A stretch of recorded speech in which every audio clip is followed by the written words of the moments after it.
Caught you eating, Dad. uh, oh, Ricky boy.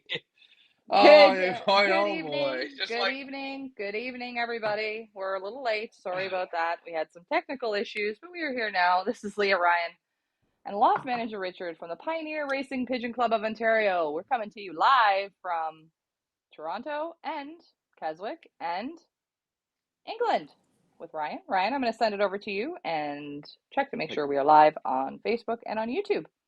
Go ahead, Ryan. West West Sussex is where I am at, and we weren't late because of technical difficulties. And you know what? Lying is never good. So, Leah, you don't have to give them that bullshit. We'll give them the real stuff.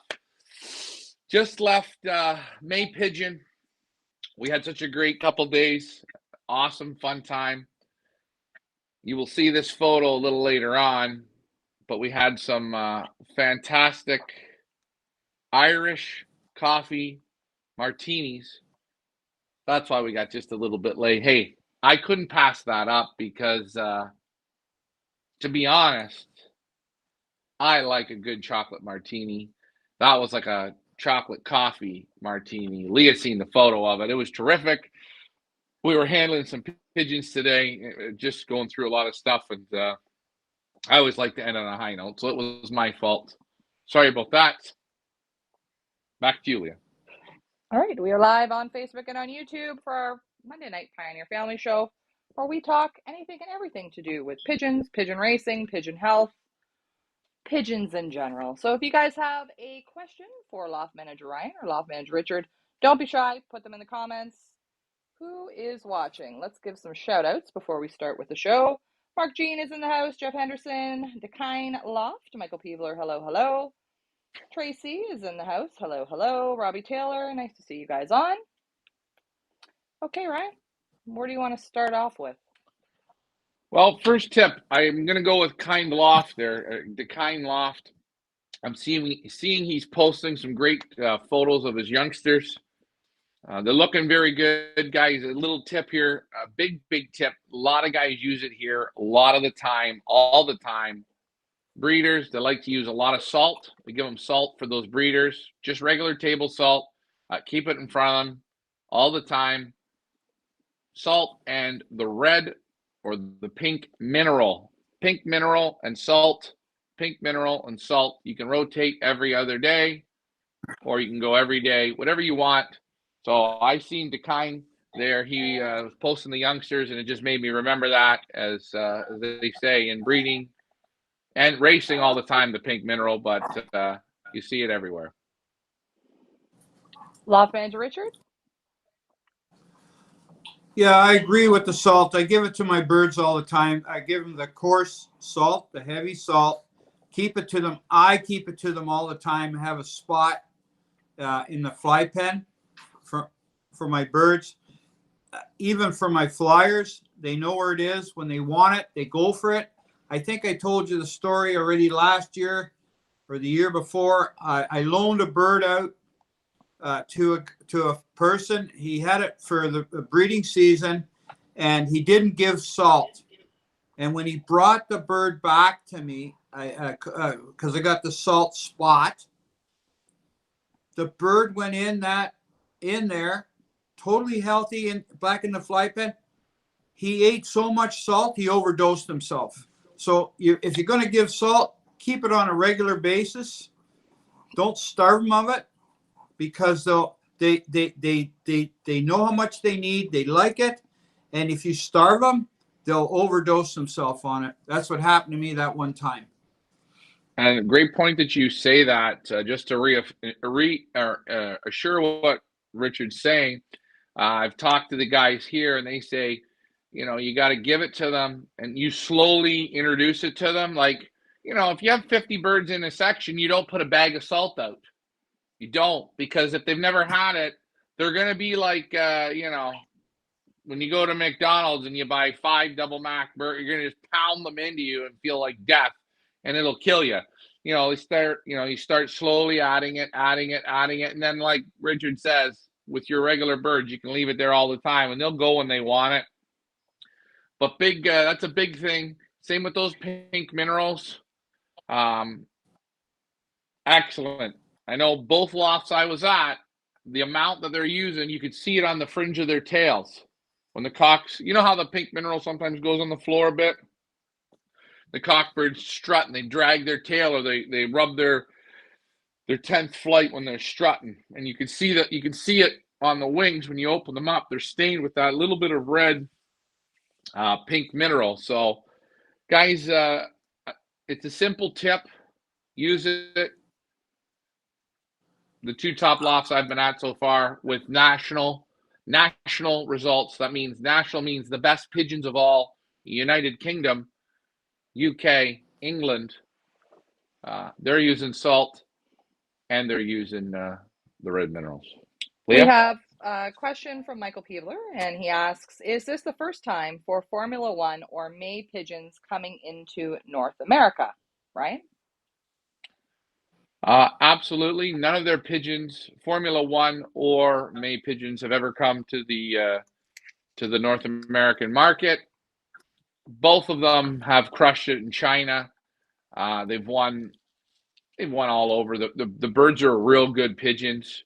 Formula One, it's a family. It's a solid one family. And the May pigeons, his strategy for finding the best pigeons is one of the best ones I've ever came across. He never puts his eggs in one basket. He's constantly, every season, he's looking to add the very best pigeons, and they're breeding right now. Success rate, Leah, you were there today in the interview. Their elite breeders are breeding at 95% of the babies out of the elite breeders breed supers. So out of 6 babies, 5 out of 6 or 6 out of 6 will be club, fed, combine, or national winners. Leah, you didn't hear that from me. You're going to vouch. May pigeons, is that what they say? Absolutely. And it's interesting to see. You visited 2 lofts so far, and it's interesting to see how Formula One, how they've done it and hit it with one single family, one single strain. And then you have May Pigeons, who's done equally as well with bringing in different strains, mixing and matching, doing his thing. Two different ways to approach it, but both very successful. And here's a great question to ask yourselves. I'm going to ask Ricky here this question. And this isn't a right or wrong answer. It's a question, right? How many years do you think it would take you, right, to accumulate 10 feder, 25 or 30 federation wins, a national win, and maybe 150 club wins? How long do you think that should take you? A lifetime. 20 years. Good answer. Good answer. That's a North American answer. It's a very good answer. Nothing wrong with that answer. And if you did that in a lifetime, I would take your hat off and I would say you're as equal as some of the guys Bill Sheridan, Volker Vale. You know some of those people, correct? Right. Yeah. May Pigeons has accumulated that in under 5 seasons. Yeah, but wait a minute. You said May Pigeon's been around for his dad is what, 75 years old? Yeah, they got out of right. They got out of pit. They just started his Darren and Josh, father and son. They were out of pigeons for about 8 years. They got back in and they started with a brand new colony of pigeons. Totally different. He doesn't fly with his father. His father has his own pigeons. Yeah, so what I know that. But what I'm saying to people is this game is not impossible. This game is very possible. You can get really good results very quickly. So please, guys, don't get down on yourselves. Again, you got to have the work ethic. But You got to I'm go going to out and get the argue with you pigeons. there. Sure. I'm going to argue with you there. If I got out of birds for 8 or 10 years and it started up again, I've got all this knowledge. He's got 70 years of knowledge behind him. You can get out. It's like getting off a bicycle. You rode the bike really well, and then you get off for 8 or 10 years and you go back on that bike. You're going to know you're not starting from fresh. That's what I'm saying.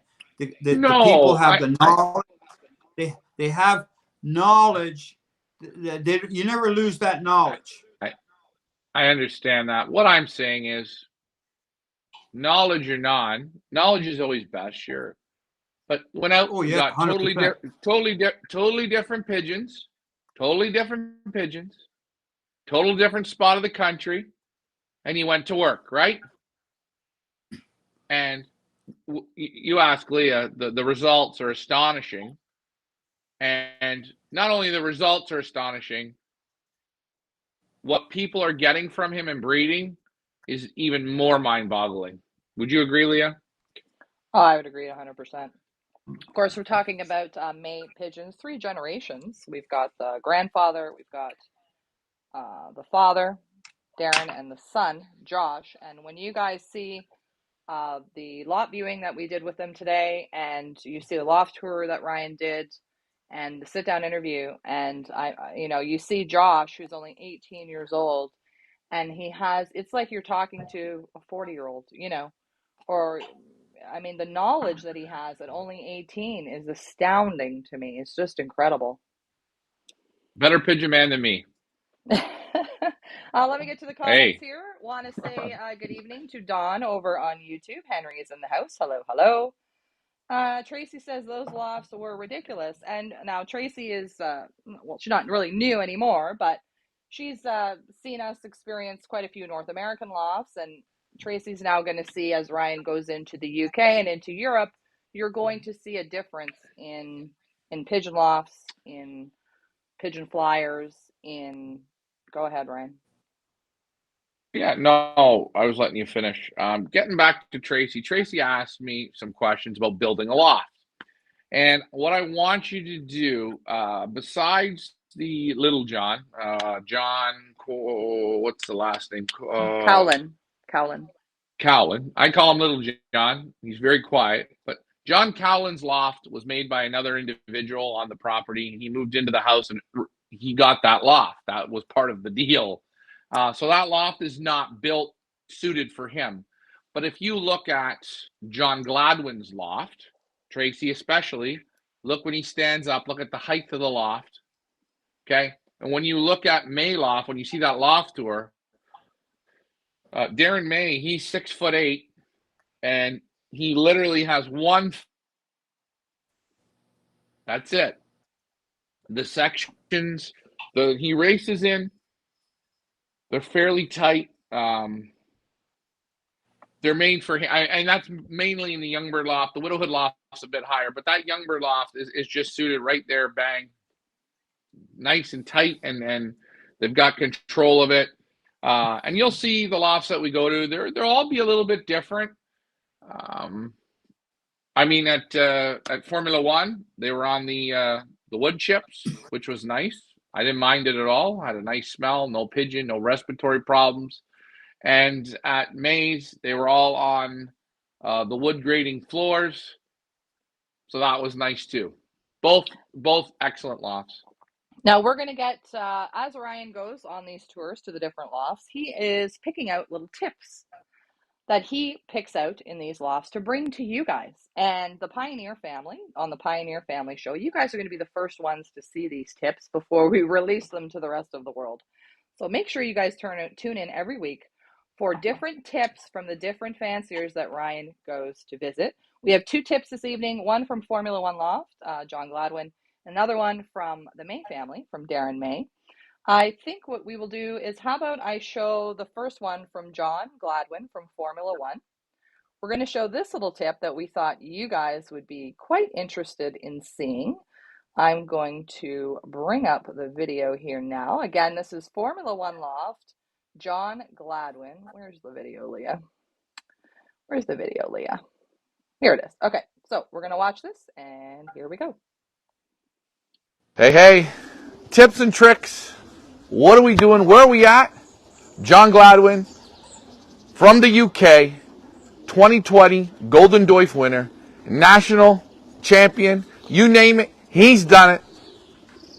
We are looking at his young bird loft, and I'm going to see if you can see it here, and we'll go inside and take a look. This is a little tip that John's going to give you. John, let's go in and take a look. What is this tip here that we're going to look at?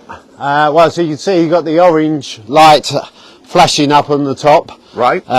Simultaneously, when that's on, flashing so that when any pigeons are out, they can see it. There's also orange lights in each of these sections. So these flash as well. And what happens is, whenever I want the pigeons in the loft, and this starts for feeding time, so from the day the pigeons are weaned, whenever the youngs are weaned, whenever I feed them, the light goes on and then the food goes in the trough. So they associate the flashing orange light with feeding times. So a bit like if you would whistle or call the pigeons in, they associate that with food. This works with the light. So I can put the light on. They know that that flashing light means food.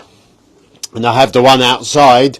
So when they're coming home from training, racing, or even just being like flying around the loft, they know the light, they know the trap's going to be open, and then straight away they're in for their food and their feed. And you find that this works very well? Yeah, I mean, it was as a system, and I actually used the orange light, and I don't know if it's even actually true, but I was told many years ago that the reason that lifeboats are them orange colour is that because pigeons can see them a lot better, the orange, than any other colour. And actually, back in the old days, they used to actually put a pigeon in the cockpit of a plane to find the lifeboats at sea when they've been lost. And the pigeon would spot the orange a lot better than any other colour. So if you're recommending to do this, use an orange light. Use the orange lights. These are just normal ones that you get on like a recovery truck or something like that. Very cheap. But you put it up, and I leave that light on whenever I sort of go training or anything like that, so the traps are open. Whenever the traps are open and you want them in, the light goes on. It's on, yep. And then the food will always be waiting for them. And then on race day, the hope is anyway that they can spot that probably from quite a distance away from the loft. They know that the trap's going to be open, they know food's waiting for them, and they should race and finish very well straight to the trap. So guys, there's a little tip from a Golden Doif winner. Thank you, John, for this tip. Guys, I hope you like it. Thanks for flying with me. Bye for now. Okay, so there's a little tip from our man, John Gladwin from Formula One. Let's get loft manager Richard back in the conversation. What do you guys think about that little tip? Richard? I think sounds very good. Very well. Some people, I mean, the light, like you said, if they spot that light, they identify that to zip right in. Some people have a radio on in the loft, but I mean, you can't blare a radio if the birds are coming. I think it's a great idea. I mean, I've never ever tried it, but this man here has won a lot of awards and been doing it for years. So there's got to be some sense to that. Right. So when I was there, John Gladwin, he gets killer results. He's like 99% of all of us that work. He'll work 10, 12 hours a day. He works in London. So sometimes he can't be home, and he doesn't want, his wife helps him out immensely. And one season, he come home and waiting for birds, and he'd call the birds, and the birds wouldn't come in, but his wife would call them in, and the birds would come. And he went, geez, I hate the feel of this. I can't go and be part of it. So he talked to his father again. That's like 3 generations of pigeon men in that family. Not only pigeon men, but his wife, father had pigeons. He has pigeons. It's a pigeon. 200 years of pigeon knowledge there. And he said, yeah, They used them on the ships, the orange flashing lights. And John said, hell, he put it on top of his loft. Now, it wasn't dark enough to see it, but there was a pole.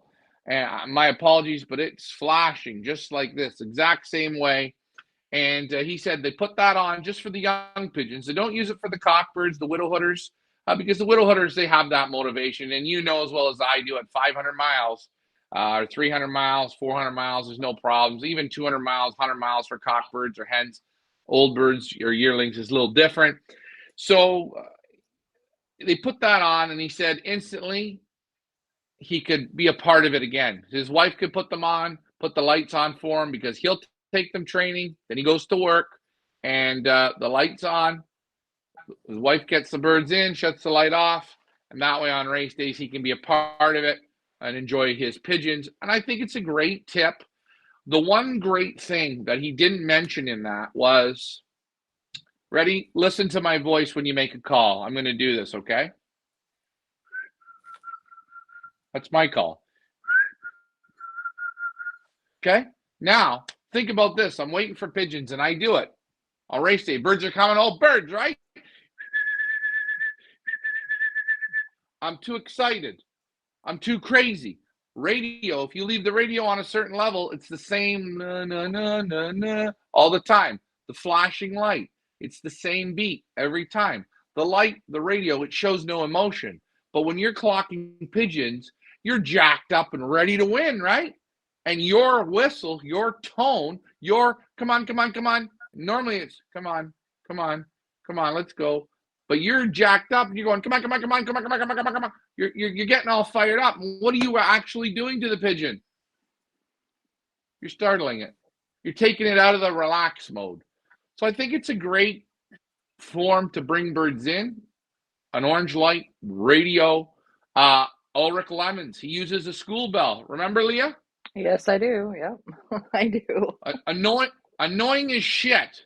But when you hear it, it never changes its tune. It's loud, it's annoying, and it tells them, get in. So, John Gladwin does it. Ulrich Lemons does it.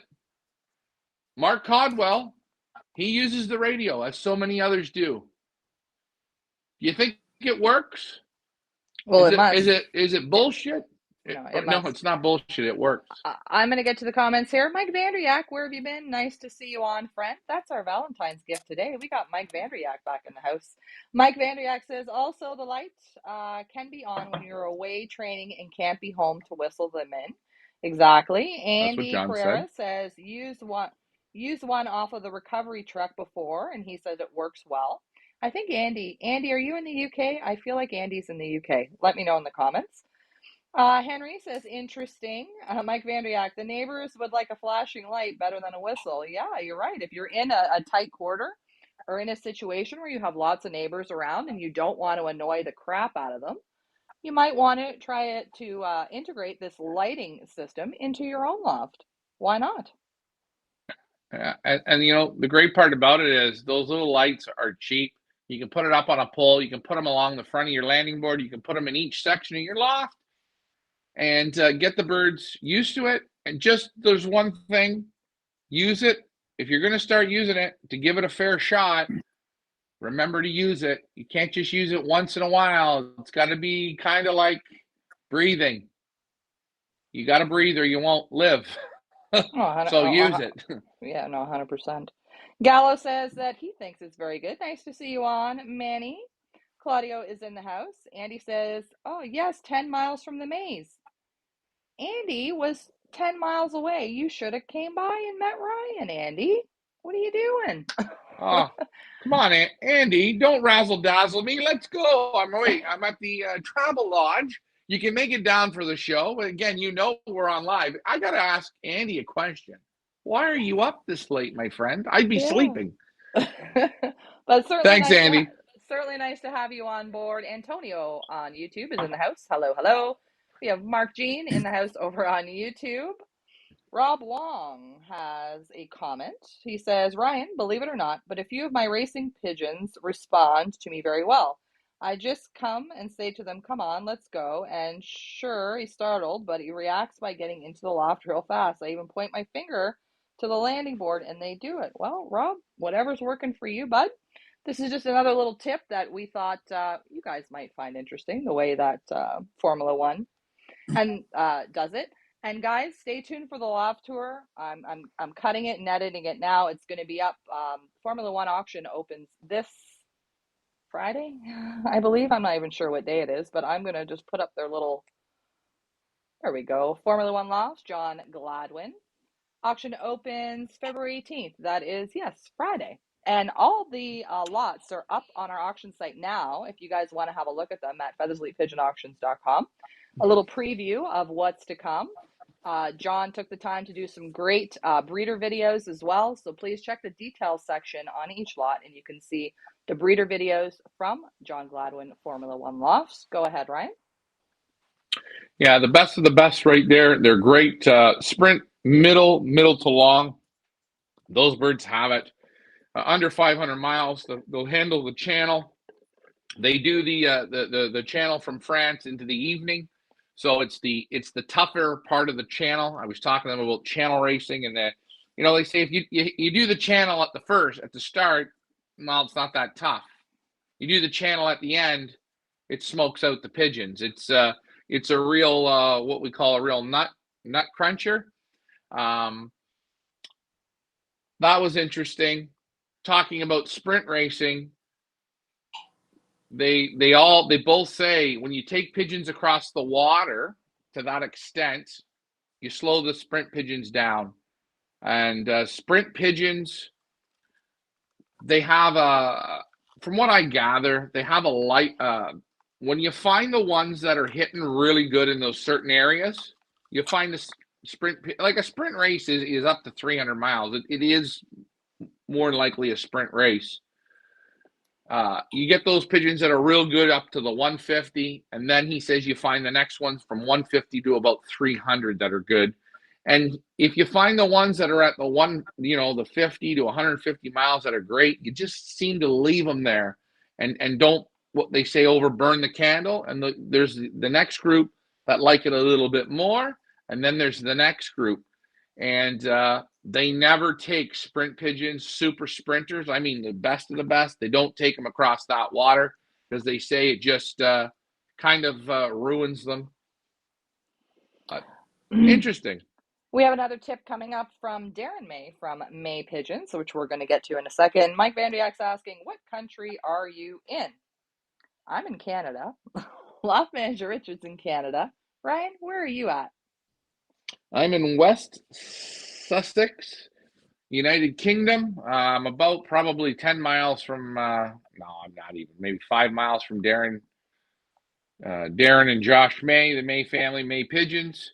We just wrapped up with there, and then tomorrow I head to the next loft, and with a big national title that was just crowned upon their heads in the last 24 hours. I'm not going to say where I'm going, but we're going to another national winner. So that means in the last under 7 days, Leah,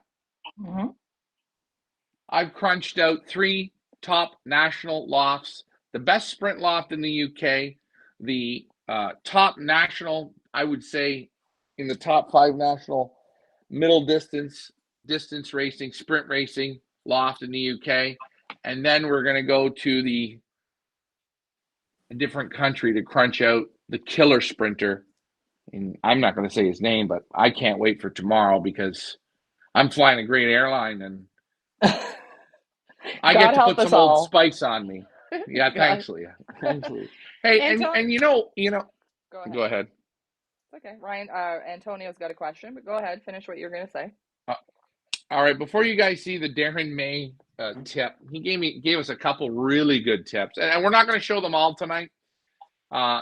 These, I gotta say thank you to both Formula One, both the Johns, and to the May family.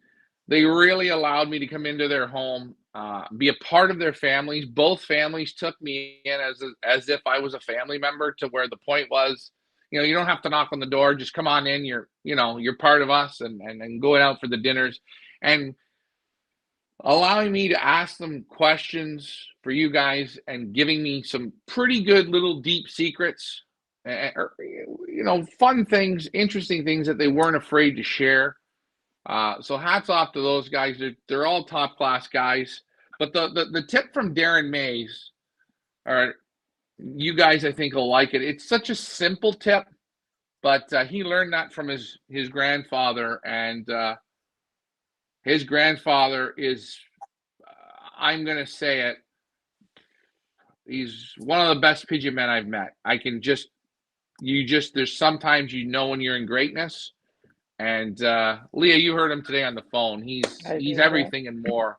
John May. John is his name. John May, May. who is the founding father there, the grandfather, Darren's dad, and Josh's grandfather. Okay, Antonio has a question. I have a situation with some youngsters. From one pair, one of the babies is super thin. Do you guys think it might be sick, and what do you think it has? Okay. So when you see the Formula One loft tour, you'll see it. Anything that looks weak or small, it's done. Elimination. Same at the maze. They don't keep weak-looking pigeons. Pigeon looks weak, it's removed from the loft.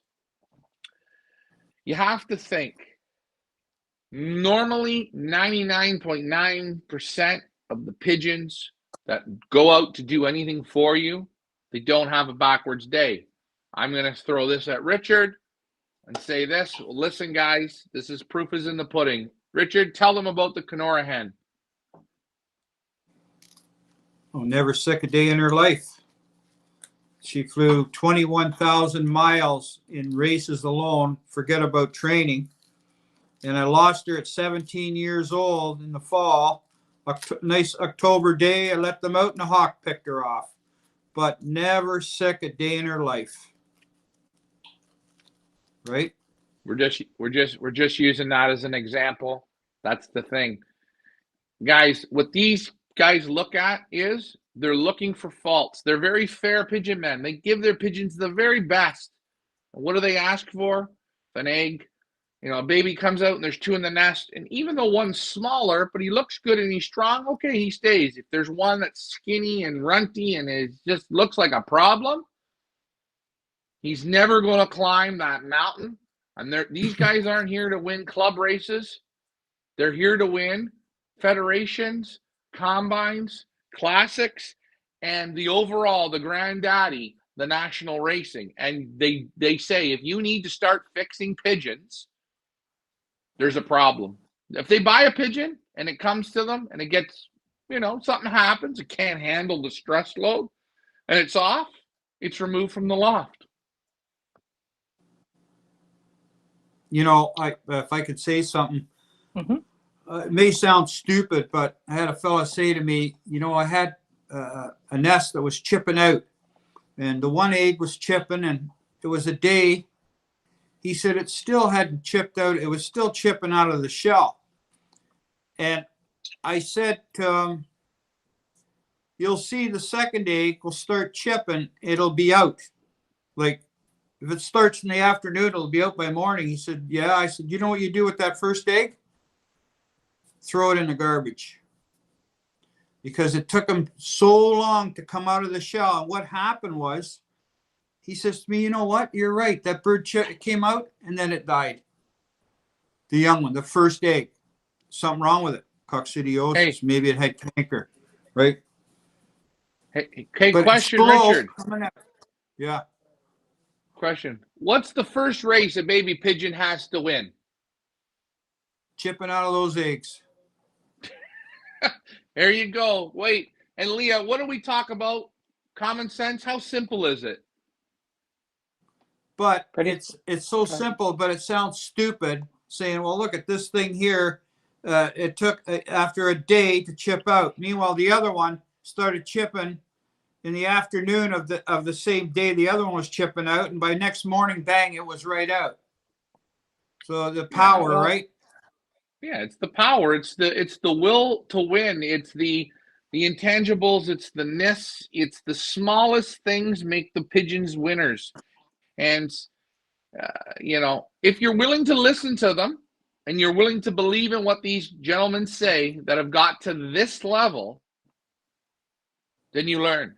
So, you know what? Weakness is weakness, and the weak ones 99.9% of the time. That means it's 1%, a 0.1% will be special.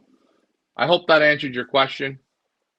Andy says, any young birds at 7 days old that I don't like are removed. I breed for others to win, no matter how well bred they are. My question to Andy, do you fly in the same club as the Mays? Because he lives awfully close. So do you fly in the same club? Let us know in the comments. Rita, nice to see you on. Bruce Dixon, nice to see you on. We're going to get to our next little pro tip from Darren May from May Pigeons. This is just a little short one here, but you know how we all talk about cleaning our lofts and scraping the lofts and power washing the lofts and clean, clean, clean. Go ahead, Ryan. Yeah, you're right. Clean, clean, clean. This guy's got graded floors. Okay. Graded floors and the conveyor belt that clean underneath the box perches. I'm going to add that to this story. Leah, clean, clean, clean. You would think he's a clean freak, right? Right. Show them the magic now. Go ahead. Enjoy this one, guys. We're going to show this pro tip from Darren May. Here we go. Hey guys, Ryan, Pioneer Racing Pigeon Club of Ontario. I am here with Darren May from May Pigeons. That's right, the super phenom sprinting machine from 100 to 300 miles. He's the super champ. He beats them in drops, big numbers, big birdage, big competition. And Darren, here's a nice little tip for people, okay? Yeah. I'm going to show the people the cobwebs. Look at that, eh? Oh, it's so cobwebby. It's horrible. Yeah. Now, give me a tip on this. Would never ever touch that. Why? Because it changes the effect of the shed. If you've got a winning formula and that's there, leave it. It gets away. All the spiders will kill the bugs, will kill the disease that you don't want in the loft. Flies. Never ever change it. Never touch that. So these cobwebs, you just leave them as they are. Just leave them as they are. Leave the dust. Leave it be. Leave it be. Yeah. The more you touch, the more it affects the actual feel of the shed. Guys, proof is in the pudding.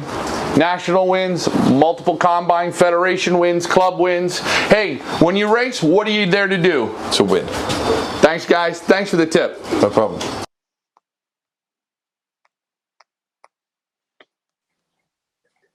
Loft manager Richard has left the building for a moment, so we'll just so there is a little tip from Darren May, dispelling all myths about get out the Windex and start, power washing your loft. That really flies in the face of that, doesn't it? Yeah, he learned a lot from his father. His father, John May, just to give a little credibility, he was very good friends with Van Loon. Okay, he's very good friends with the Jansen brothers. Okay, they talk pigeons, understand pigeons. Form is left in the loft. Bugs, debris, bad stuff in the loft. Those webs, take that all in, get rid of that. And you've seen it in every loft. You've seen it in every section. At Gladwin's, it was the same way. He wasn't worried about getting rid of it. Were the floors clean? Yes. Were the boxes clean? Yes. But was it crazy cleaned? Like, let's get out the pledge and let's get rid of everything and make it. No. That's all there for reasons. Do not touch it. Now, if I can ask you a question, you said the floors were clean.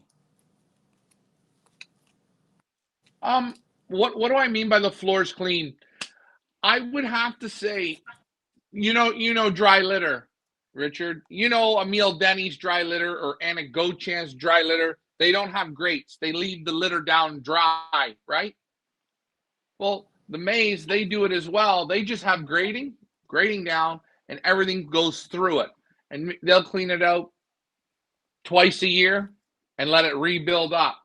Because, again, they have it off the ground. Very nice. Same with Gladwin. Same thing. Certain sections, they want the floors a certain way. The boxes are clean, but they have real good loft immunity inside. You can tell they're not cleaned like idiotically scraped every 2 seconds. So they clean the floor when the droppings come up and hit the bottom of the grating. That's when they clean the floor. They lower like that down. Yeah, right. That's right. They're not scraping the plywood till you can eat a peanut butter sandwich off it. They want loft immunity, and you see it with the cobwebs. You see it even in the drop lower ceiling. All the pigeon down that goes up on the ceiling. Yeah. They don't touch any of it. That doesn't ever get touched. And they say that's leave the super form. All the dust on the walls, they don't take any of that off. And they will not go in the loft with a pressure washer. They won't wash it. They're not pledging it. No. Sometimes we do things by accident, saying, "Well, I keep dry litter," which I've mentioned many times, and I have a lot of cobwebs in the loft. I look at the cobwebs and I go, "God, I'm lazy. I should be cleaning them," but I don't. So for some freak accident, I leave them in dry litter, and I have super health. Do you know what I'm saying? Absolutely. Yeah. And some people might say, "Oh, look at those cobwebs. I got to get them out." Well, for myself, I look at them and say, "Oh, they should come out," but I'm lazy. I don't clean them. I don't take them out. But it's actually, according to this gentleman, it's benefiting me to leave them in. John Gladwin said that, and that's Darren's father and Josh's grandfather. No. John May. John May, not Gladwin. Oh, John May. Yeah, John May. John May. I got Leah. How many Johns? Is England a John name? Lots of Johns in England. Okay. Hey guys, next English born, name it Glenn or something. I don't know. But anyways, John May said to his son Darren, when he's young, "You never touch the cobwebs. They keep the badness out. They catch the badness before it can come in. It's kind of a net." And maybe that's a little bit of fortune cookie wisdom or whatever, but when you're around the super pigeon men from the 1960s, 70s, 80s, and 90s, I believe it. That's right. I believe it. I'm not going to go against it. Leave it, Ricky. Don't touch those webs. Leave them alone. Leave them alone. Rita says, "I have the same philosophy as Mr. May in my house. I never touch the cobwebs either." That's why you have a very healthy house, Rita. Want to give a shout out to Alfred from Combe Van Zoren is in the house. Nice to see you on, friend. Alfred, you're going to have to think up some pro tips for when Ryan comes to see you that you can show our Pioneer family. Mike Vandiak, health is all about dryness and ventilation, 100%. But do yourself a favor, guys. If you see the cobwebs, don't touch them. Leave them alone. It's okay. Your wife may tell you to get rid of them, but just leave them. It's all good. That's right. You got a lot of cobwebs. By the way, guys, if you do take down your cobwebs, your competition, all they say is, "Thank you. You're helping me win." So think about that. Now, Alfred Van Zoren says, "The more spider webs at the top of the roof, the better, as long as there is no dust on the walls." Now, Alfred takes the dust off the walls. Mr. May does not, correct? He leaves it. Yeah, when we got the pictures of the Van Loons, Louis Van Loon, pictures of Van Loon. We couldn't. You could just see, you see how the wall behind me is blue, Leah. Well, pictures of people in that, but you could see the blue, but that was it. So he went, just with his hand, and then I seen what come through. Every master is different, and Alfred is a super flyer. His father is the same way. The Mays, they're in the same category. Remember, each of these masters is going to bake that cake a different way. This is just what I'm finding on the trip, right? I'm giving you some of the inside, the good stuff. You know, the small things that you kind of Well, wonder. yeah, and this is the great thing about this tour that you're going on and visiting these different lofts is that you're going to pick out these things and you guys are going to watch the loft tours and watch the sit down question and answer segments. And what we want you guys to do is take out of it what suits you and what suits your loft. But I think it's always great to see how other people approach things. Sometimes it opens our eyes and gives us new avenues to go down to try. And this is why we're really sitting down with these breeders, doing these in-depth loft tours, doing these in-depth sit-down question and answers. We really want you guys, the viewers, as well as the potential buyers, to really feel that they know who these breeders are by the end of the auction. They know who the breeders are. They know their strain, their family of pigeons. They know some tips and tricks, and so you feel comfortable buying from them. This was our whole approach in when we decided to do this tour. Was not just to throw up an auction and just say, "Oh, here it is." But not everybody can get all over the place, right? Especially right now. A lot of people, they can't travel for certain reasons. And we really wanted to bring you along on this journey and make you feel that you're a part of it, and that at the end of this, as well as Ryan will know, every single breeder that we will have represented over the next 3 months. And Ryan, you're doing a bang up job of that. You All I know, can say something. Go ahead. I'm sure I know what's going to happen here. Is that Mayloft tomorrow? He's probably watching this show. He's going to go take all the dust off his walls, and Alfred is going to start leaving the dust on his walls. But hey, it's really great That's what's even going to happen. for the rest of our European breeders to be able to watch what Darren May does, what Formula One does, and the other breeders. And you never know, they might learn something too. You're never too old to learn, right?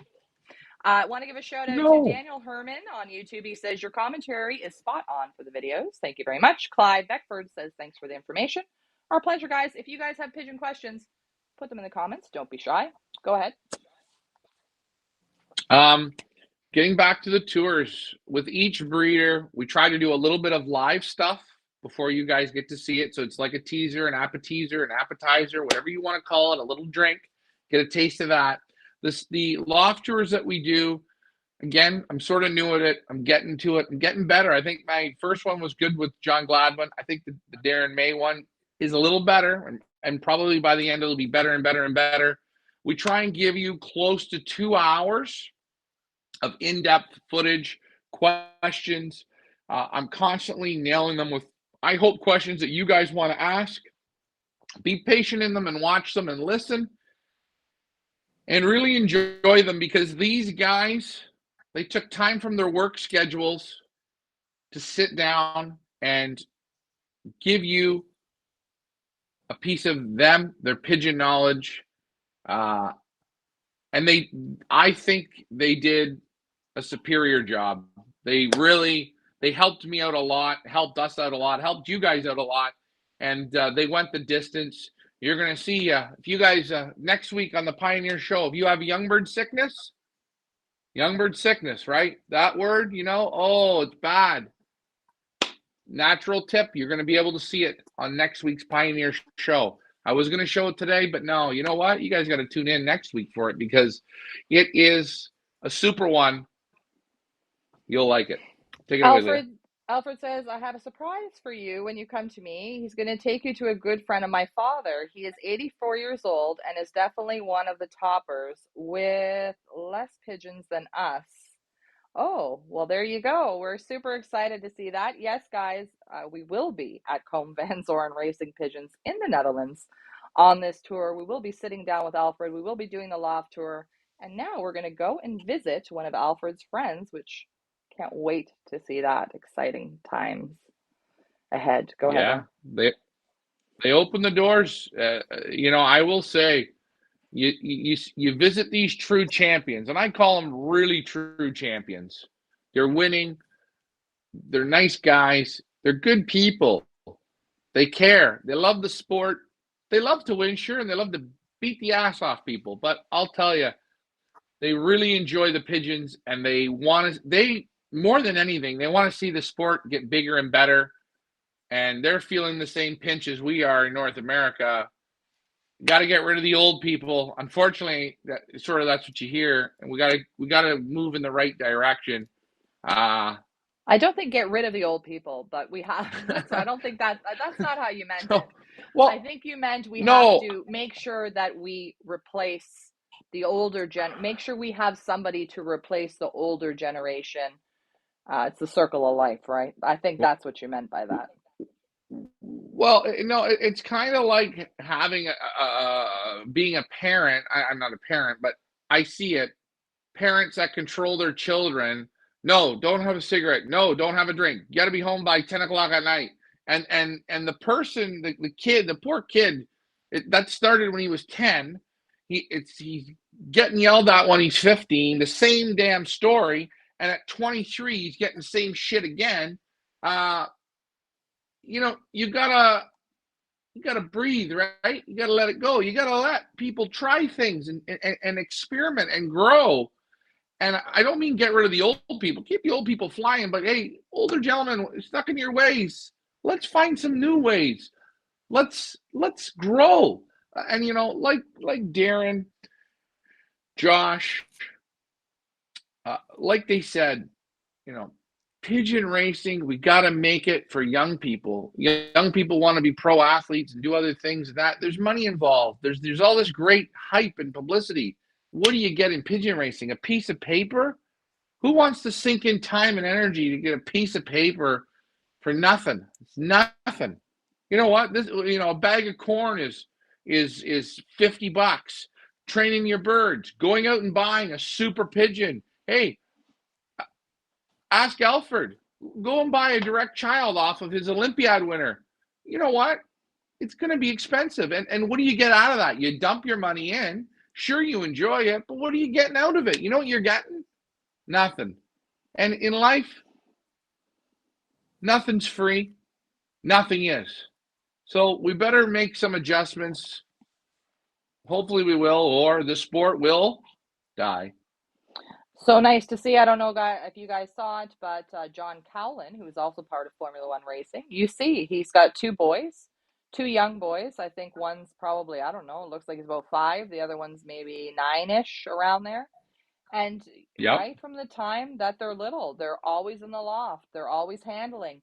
You see that there's no, oh, don't, I know that there's some fanciers here who have younger children and they're not even allowed in the loft. Well, how do you expect the kids to get interested in it if you're constantly chasing them out of the loft? Dad, I know you with Ryan. I mean, it was a free for all, right? He was allowed to go in there. He was allowed to do what he wanted. And now look at him. Well, yeah, I never ever told him. I mean, you get a child in your loft, he's 2 years old or a year old, and he swings his arms around and that. And if you tell him, don't move your arms, don't do this, sit, put your hands in your pockets, don't do that, you're just going to turn them off. Oh, Dad, look at that, the hen's on a nest. Go ahead, go and touch the eggs, go and put your hand in the nest. And the hen swats him, and he'll learn, right? But you got to give him that freedom. Yeah. Right. If it's don't, you won't want to go back in. 100%. Mike Parrish is asking, where can we watch the 2-hour videos of the lofts? We are in the process of editing them. The loft tours and the sit-down question and answers, as well as the lot viewing videos, will all happen the week that the auctions are on. We will upload first to YouTube. So if you haven't subscribed to our YouTube channel, we highly recommend that you head on over to YouTube after this show and subscribe to our YouTube channel. That's when you're going to see the videos hit first, meaning the lot videos, the loft tour videos, the question and answer videos. Everything's going to be uploaded over onto YouTube first, then it's going to be on our website, and then we're going to put it over on Facebook. So coming up next week, we will have the John Gladwin Formula One and John Cowlin Formula One loft tours, as well as their sit-down interviews their lot viewing, and their auctions. So as their auctions come up, that's when you're going to see all the footage. So coming up real soon, not to worry about that. Glenn, nice to see you on. Yeah. Guys, questions? Let us know in the comments. We've almost been on an hour. I know, Ryan, it's quite late there. So we're not going to make this a 2-hour show. Ian, nice to see you on. Says, Ricky got the right idea. I did so many things in the loft and never, ever got yelled at. And there you go. Same thing.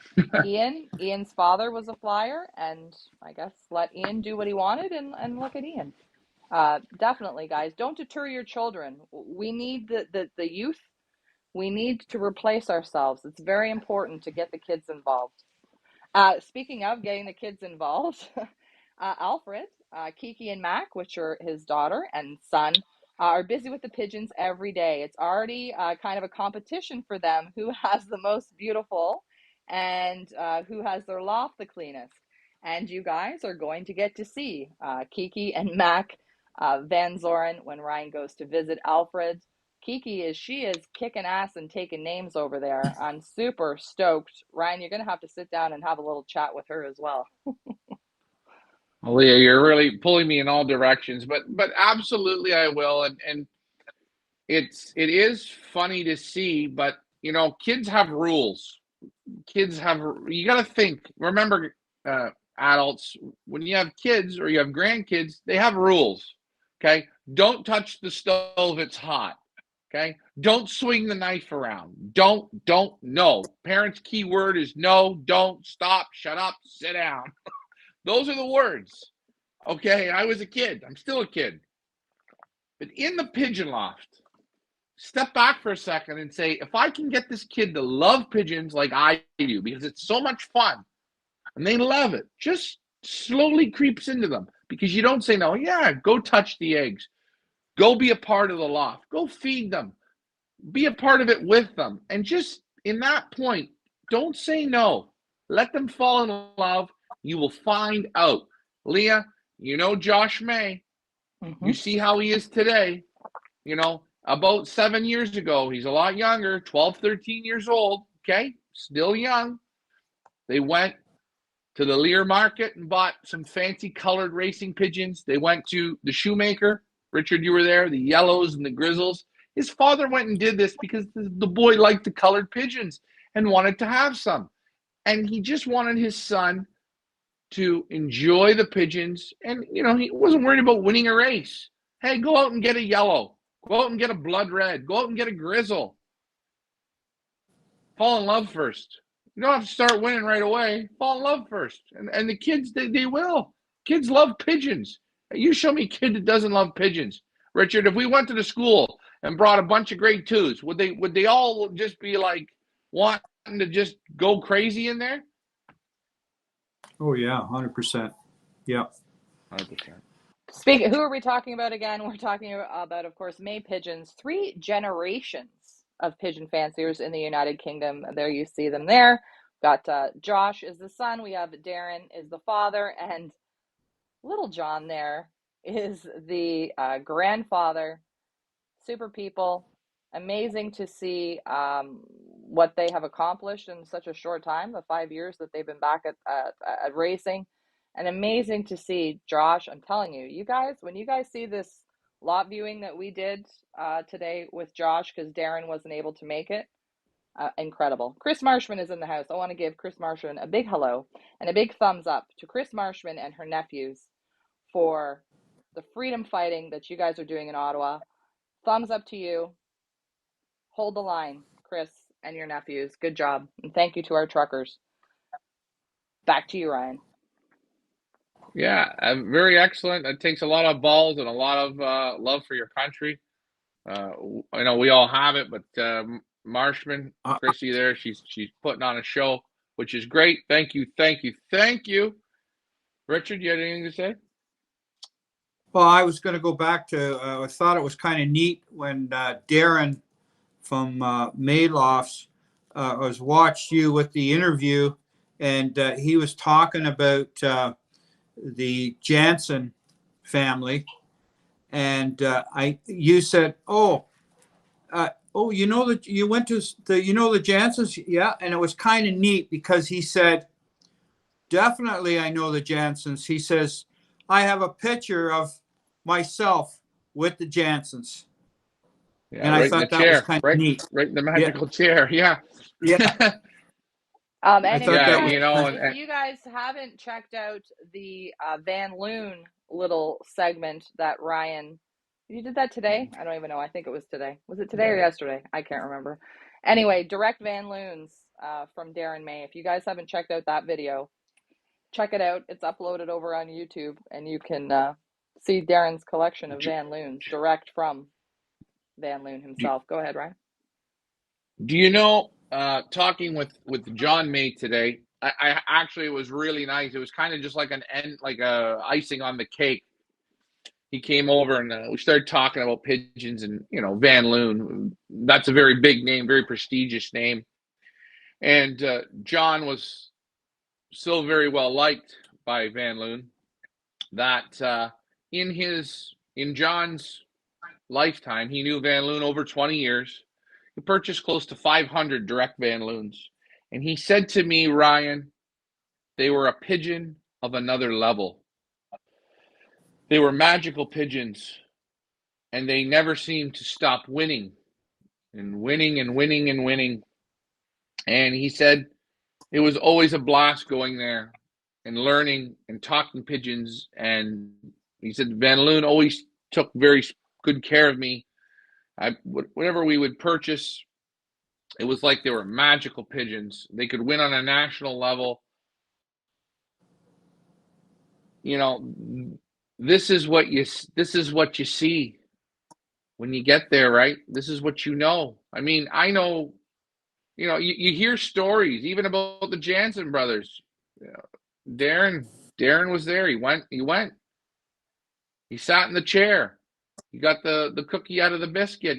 Darren said to me, Ryan, if the Jansens were here today and you went to his house and they bring out the babies in the bowl, right?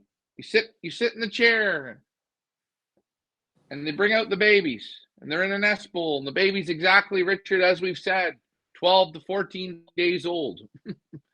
You better make sure you got a big smile on your face and go, boy, I like them. Wow, they're beautiful.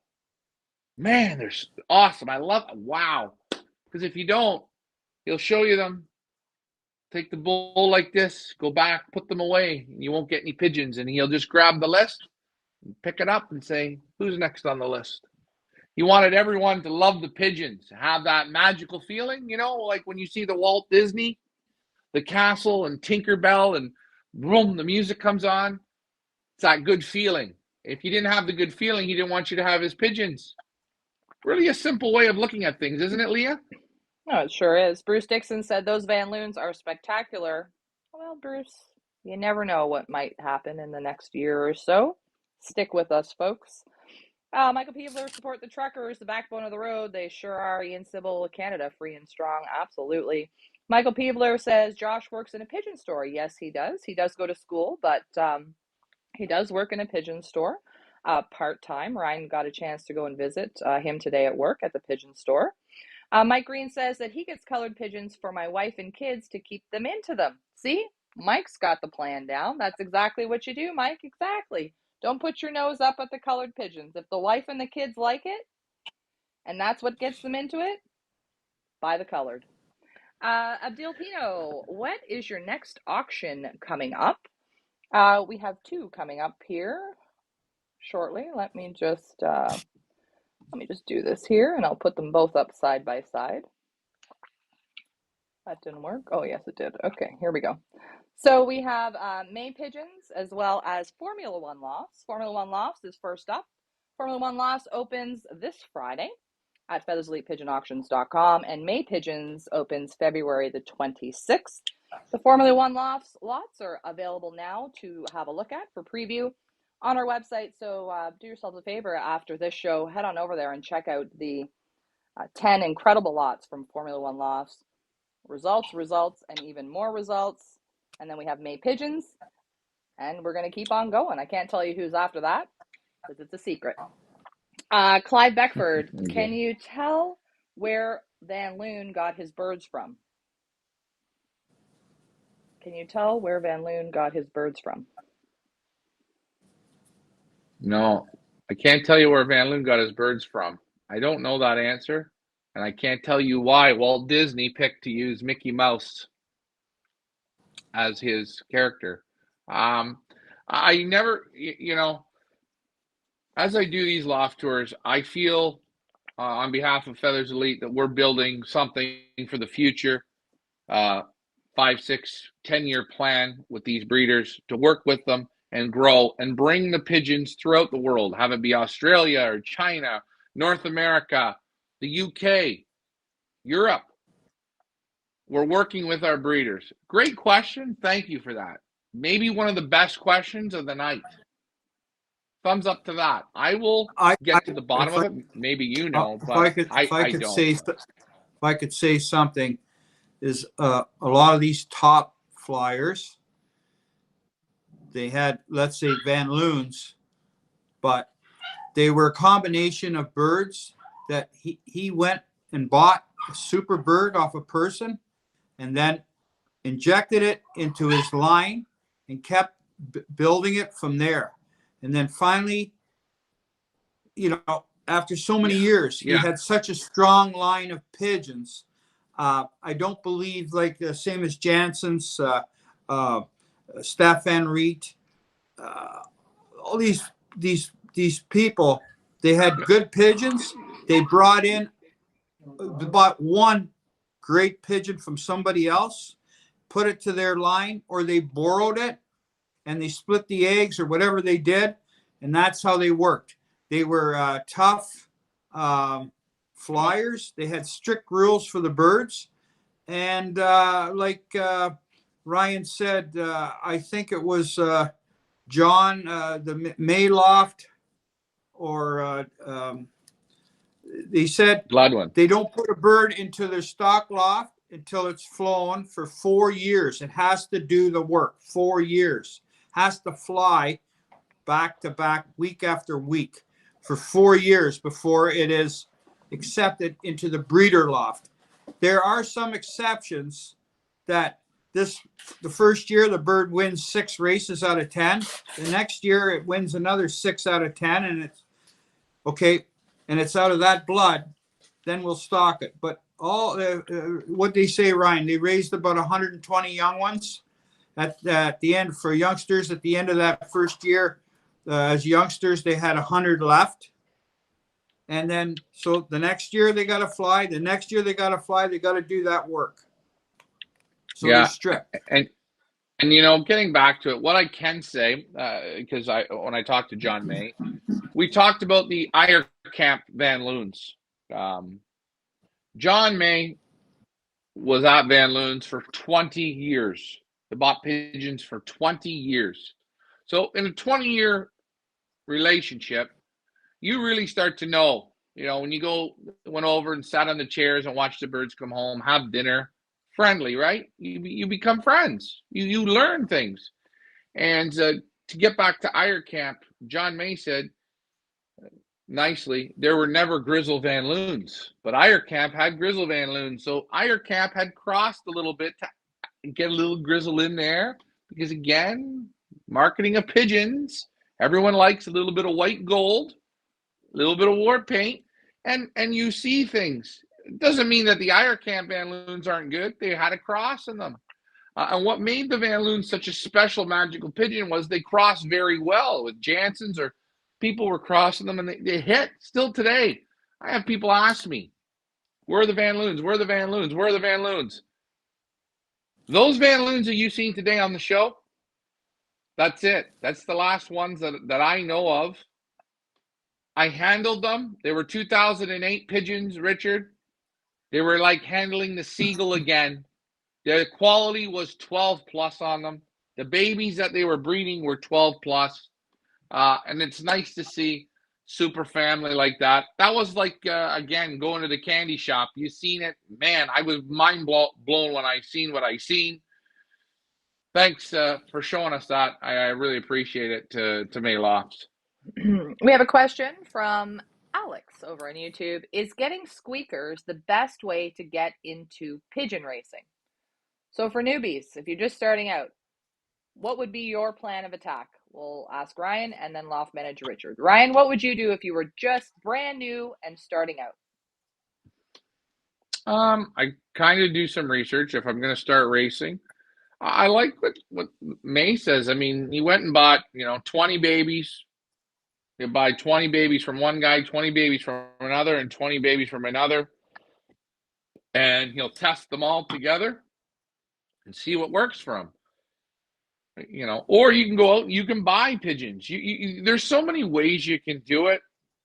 It's what's going to suit you. I can't tell you now, go and do it like Darren does it or John does it or Richard does it. You have to think what you want to do and go that way. It all also too depends on your finances, right? If I could say something there, I don't think he's buying 20 youngsters off anyone. He's buying off top lofts. That's what he's doing, right? Right. So yeah, he's doing the research and he's going and buying 20 youngsters off of a good loft, and he doesn't stock them. He uses them and he flies them, and he says, why do I stock them? There's no point. I want to test to see how they do, because he says time is money, and he says we're only here so long, so I got to buy some time, and that's how he does it. So your best way is then to go buy 20 youngsters off a May loft and try them out. But then you have to ask yourself, are you ready to really play the Jimi Hendrix guitar? Well, you understand? It's funny you say that. When they go and they buy, they tell the breeder what they want to do, and the breeder that sells them the pigeons, as John Gladwin and as Darren May says, because they both do this, I know this for a fact, they say they're giving each breeder they're buying from an audition, right? Maybe you can't race a pigeon. You don't have a clue in what you're doing.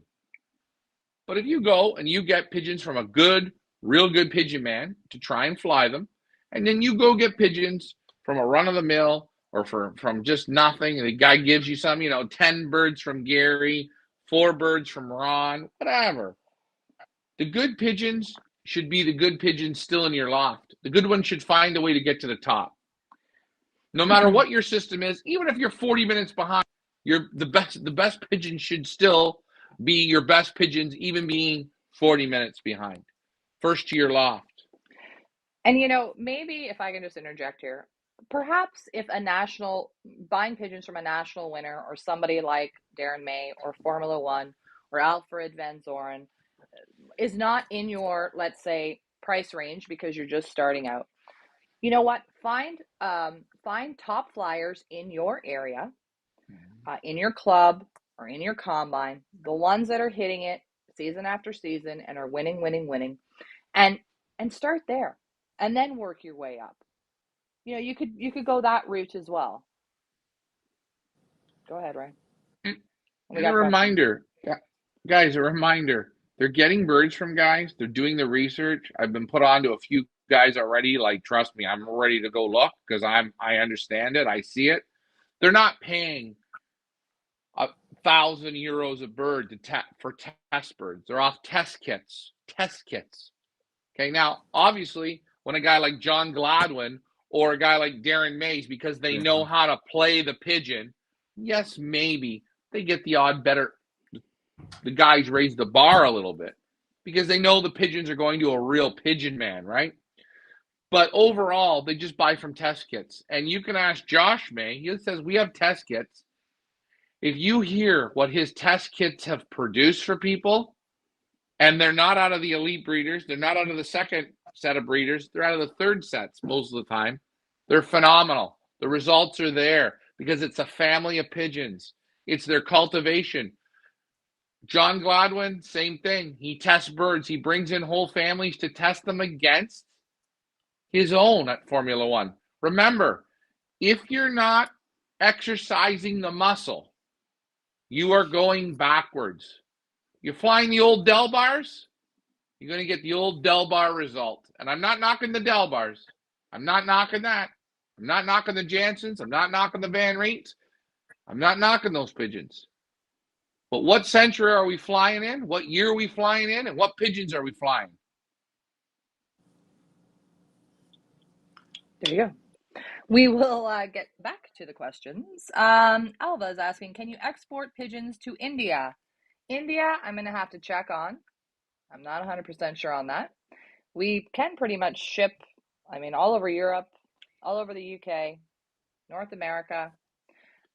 Next question. Abdil says, you guys do an awesome job on informing us, the bidders on each bird. So thank you. My last bird won on the Aztec auction was exactly as Ryan described it. It was shipped to me in the US way quicker than anticipated. That's super. Nice to hear that. Hope you're happy with it. Dying to hear all about your results that you get breeding it. Congratulations to you, and thank you very much for the compliment. We do try our best. Let's see, where are we here now? Let's see. Oh, Michael had a question. Michael, has LMR started on his loft yet, and does he have a show and tell? Michael, it has been freezing cold here in Canada the last few weeks. It is mid-February, which is just ending the cold snap here. Things should start to unthaw a bit, hopefully in March. But like today was like, what was it today here? -22 or something ridiculous. Yeah. Yeah, it was cold. So we Pretty haven't cool. started on it yet. We have to wait for it to get a little milder before we send loft manager Richard out there to work on it. Dad, do you have anything for show and tell today? No, I don't. Or tell. Okay. I'm just saying, keep your system, keep a system, a regular system. You know, I always wear this black jacket into the pigeon loft, and it got so darn cold here that I had to wear a brown jacket. And when I walk in the loft, the birds freak out. So you change that system. It's a shock to them. It's a change, right? Also, just small things. The other day I went in the loft and the phone rang, and I took my phone and I put it on speakerphone in the loft. I never do it. Literally, the pigeons started bouncing off the walls. It's like normally when I walk in the loft, I walk through, I have to shuffle my feet. I have to tell them, move out of the way. Come on, move out of the way, because I'm going to step on your tail or step on your wing or step on your head. But the cell phone was on speaker, and the pigeons started bouncing off the walls. So I'm saying you got to keep your system on a regular basis. If you do something like that on race day or on shipping afternoon, you change your birds, it upsets their system. Keep everything on a regular system. So that's all I have to say. I agree with that. Good advice. Alfred says advice to, I believe it was, who was asking about, to Alex about where he should start. Alfred has some great advice. He says he has to buy pigeons from the fancier who is always in the top 5, not from fanciers who occasionally fly for first place. And I mean, that's coming from Alfred Van Zoren, who is a national winner. I mean, you name it, he's won it. So there you go. Kind of the same thing I was saying. You know, just find somebody in your area that hits it all the time, and you're going to do well. Okay, Andy. Now I'm going to try and say this name. I'm probably going to butcher it. Ad Van Berkel bred the Van Loons Silver Shadow family, not Iron Camp. The Van Loons were crossed with the Turney family. All right. Okay. Well, I know. Listen, we were talking, but hey, that's what we're saying. That's little inside information. I was just sitting there, but as you see, there wasn't. Andy's in the UK. Andy knows. Andy knows Andy, what's going on. Andy, it's like I don't even know what time it is. Andy, you're still awake. You're doing great things. Ryan, it's getting a bit late here. It's about 9:25, so it's kind of late, and I'm starting to get tired. Poor Ryan. Poor Ricky. Ryan's been running on instant coffee and adrenaline the last week. Yeah. And look, Andy, try a pack. Oh boy, look at that. Mmm, delicious.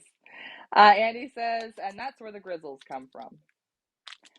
So I think we're going to wrap up this show for this evening because it is getting quite late where Ryan is, and Ryan has a big travel day tomorrow.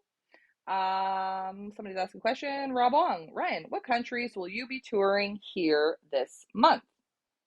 What countries? You have to tune in, Rob Wong. Hey Rob, you're not going to be disappointed. I don't think there'll be another pigeon show out there that'll give you this horsepower. That won't give you the inside information. You won't see the. Hey Leah, did you handle a pigeon that bred, what is it, sired to, or what? 300 times Sired first? grand? Yeah. Wait. No, not Hey, look at. See? no, not so These are much. legendary fingers now. No, I'm Rob I'm Wong, we're going to be throughout the UK. We're going to be throughout Europe, including Belgium, the Netherlands, perhaps Germany. We're going to be in Scotland. We're going to be in Ireland. Ryan is in England right now. And who knows where else this tour will take him. He's doing a bang-up job for you guys and for us, for the Feathersly family, the Pioneer family, bringing you the best from Europe and the UK. Great job, Ryan. You need to get some sleep. Tomorrow's a big travel day. Tune in tomorrow to see where Ryan goes next. It's like Where's Waldo, but instead of Where's Waldo, it's Where's Ryan. Rob Wong says, I Ryan, missed what do they last Monday's what do show. they Go ahead. say? What do they say there? Keep your car on the left side of the line. And he's doing a fantastic job driving on, well, what we consider the wrong side of the road. Andy, The if left you're side, on the left side of the line. Andy lives in England, and he's about 10 miles from where Ryan is now. Andy, if you're out on the street between now and tomorrow at around 2:30, watch out for, what are you driving? A white Volvo. Yeah, Andy, if you want to meet me tomorrow morning for breakfast will be on you. We'll get a picture together if you want. We can talk Van Loons. You can teach us up a bit more, or maybe we'll get a Facebook Live in there before I head to the airport.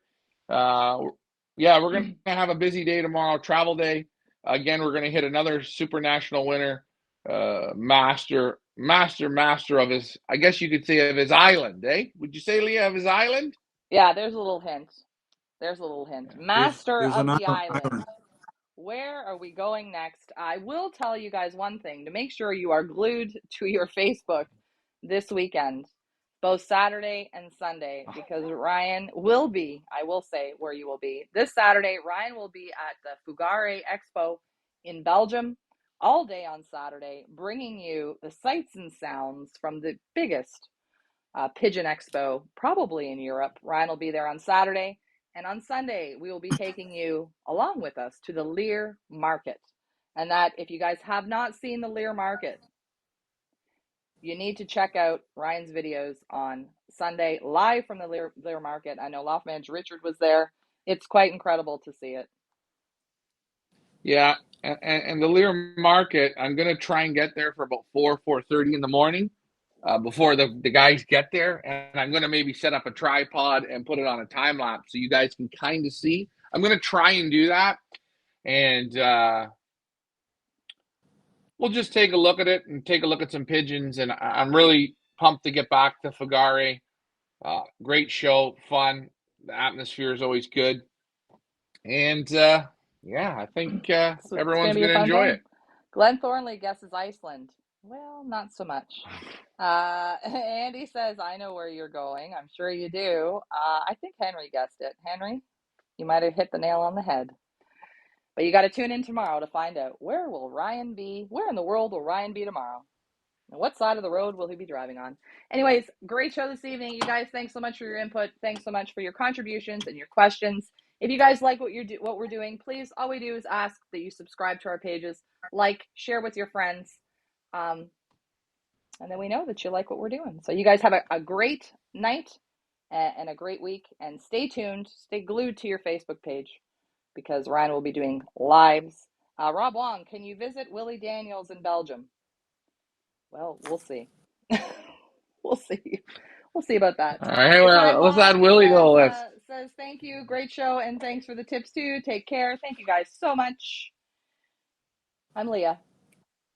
That's Ryan, all the way in England. Good night. And that's Loft Manager Richard from the Pioneer Village, We're from the Pioneer Racing Pigeon Club of Ontario, and we want to thank you guys so much for flying with us. Thanks so much, guys. Have a great night. Good night. Say bye. Good night. Bye for now.